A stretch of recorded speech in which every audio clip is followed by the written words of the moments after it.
Up till now, we've been working a lot with data, mean, median, mode, range. We've put together some box and whisker plots and talked about interquartile range and seeing if data is predictable, things like that. So we're going to kind of back up here today and look at how we gather good data, right? Before we analyze it and do all that stuff, we have to get the data. So big thing when collecting data, like if I want to collect some data about something, right? If it's a small group, it's easy to do. If it's a big group, okay, a lot of times it's going to be impossible to ask every person, right? Elections, for example, right? They take polling data and trying to figure out who's leading and things like that. Well, there's hundreds of millions of voters in the United States, right? They're not going to ask every single person to get a poll, so they have to collect a sample, right? So you think about a sample. A sample is a small piece of something. You go to a store and maybe they have samples there. You can try the food, right? So it's a small chunk that represents the entire thing, right? So that's what a data sample really is.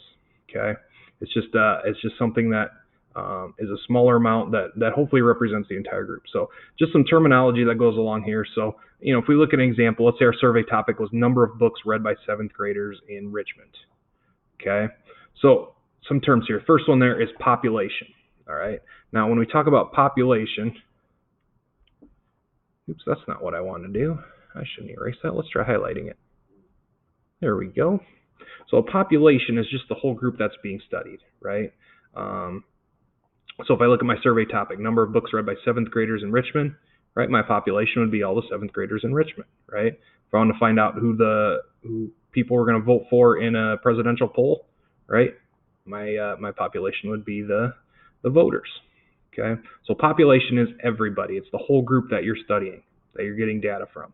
Okay, now again, it's not possible in a lot of times to ask everybody. Ideally you could, but sometimes populations are too large. So we take a sample.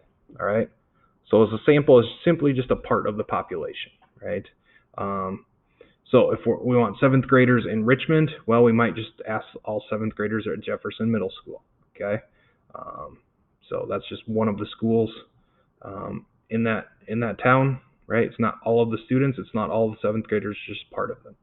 Okay. If it's a presidential poll, they might just call 2,000 people or something like that. Okay. So a sample is just a smaller part of the population.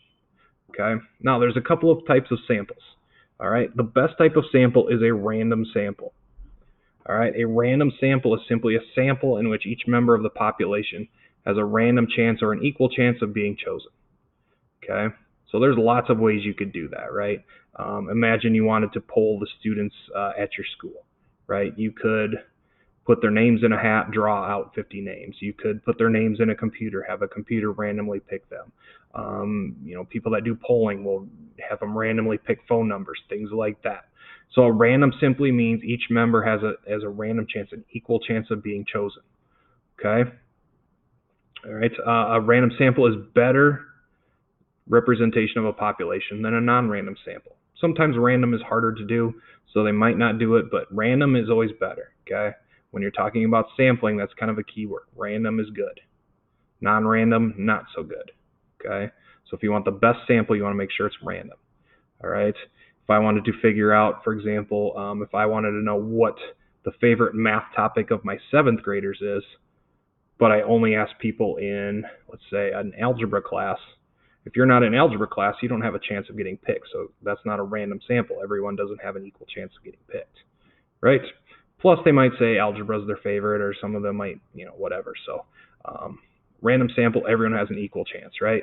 So the example here with our books read by 7th graders in Richmond, random sample maybe have a computer select every 10th name from an alphabetical list of each 7th grader in Richmond.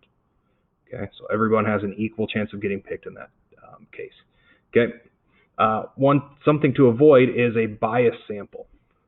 So a bias sample is a sample that does not truly represent a population, right? So let's say, for example, I want to know what is everybody's favorite NBA team.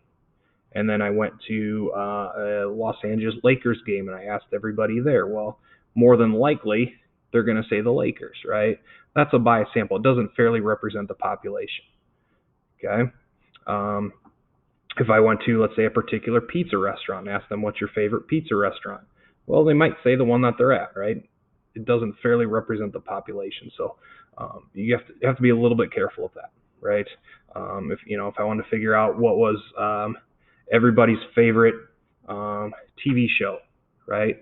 If I asked people that were 60 years of age and older, you're going to get a vastly different answer than if I asked 5-year-olds, for example.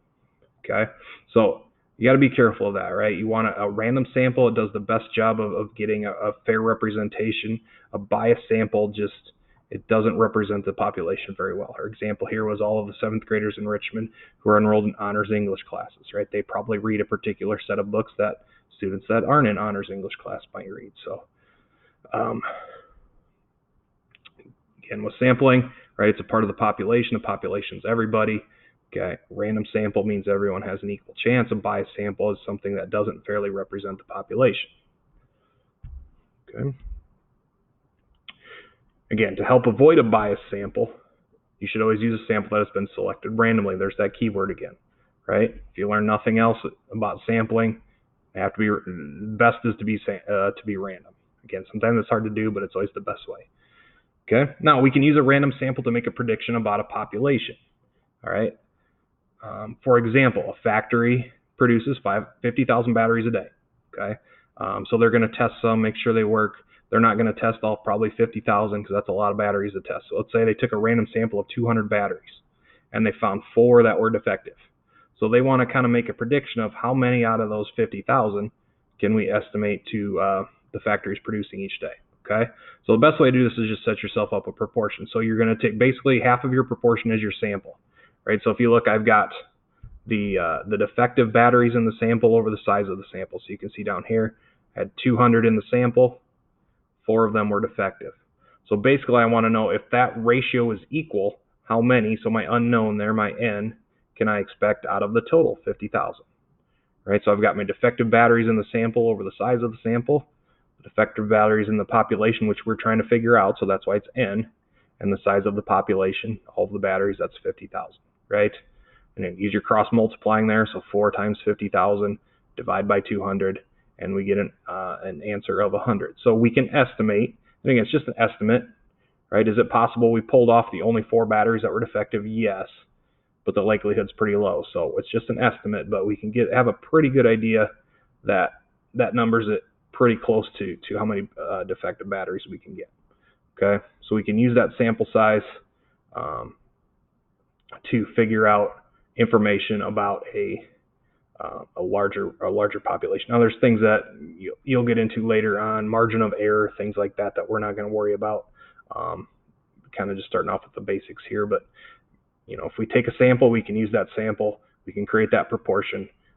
We can then use that proportion to figure out and make an estimate about a larger population.